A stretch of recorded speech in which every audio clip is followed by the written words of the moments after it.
From the moment they met, Catherine and Peter were destined for disaster. She was Sophie of Anhalt-Zerbst, a bright and ambitious Prussian girl with dreams of influence, and he was Karl Peter Ulrich, an awkward, militarily obsessed German prince with little interest in ruling Russia, let alone in his wife.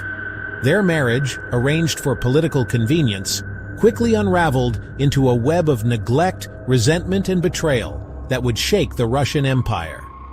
At just 16, Catherine married the 17-year-old Peter, taking on a new name, a new religion, and a new homeland. But Peter showed little interest in her from the start.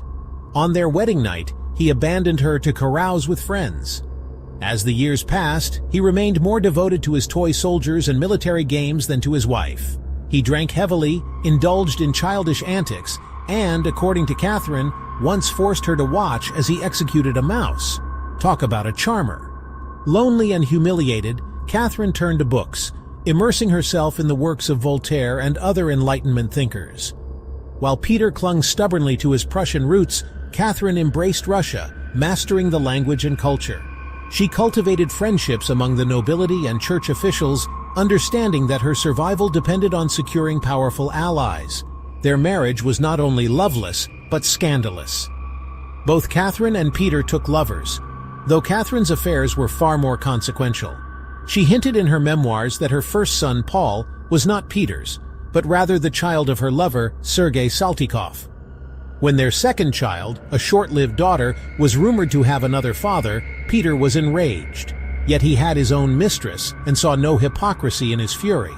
Meanwhile, Empress Elizabeth took control of Paul's upbringing, cutting Catherine off from her son, deepening her isolation. When Peter finally ascended the throne in 1762, after years of waiting in the shadows, his reign was a disaster from the start. He alienated the military, enraged the nobility, and threatened the church.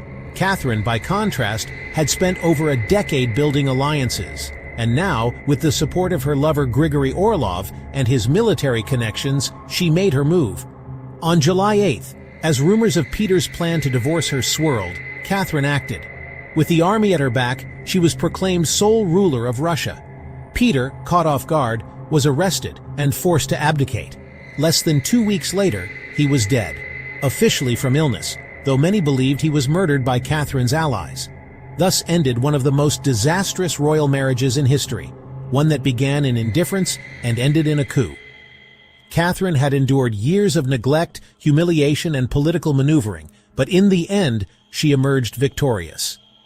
As for Peter, his reign had lasted just 186 days, a mere footnote in the legacy of the woman who would become Catherine the Great.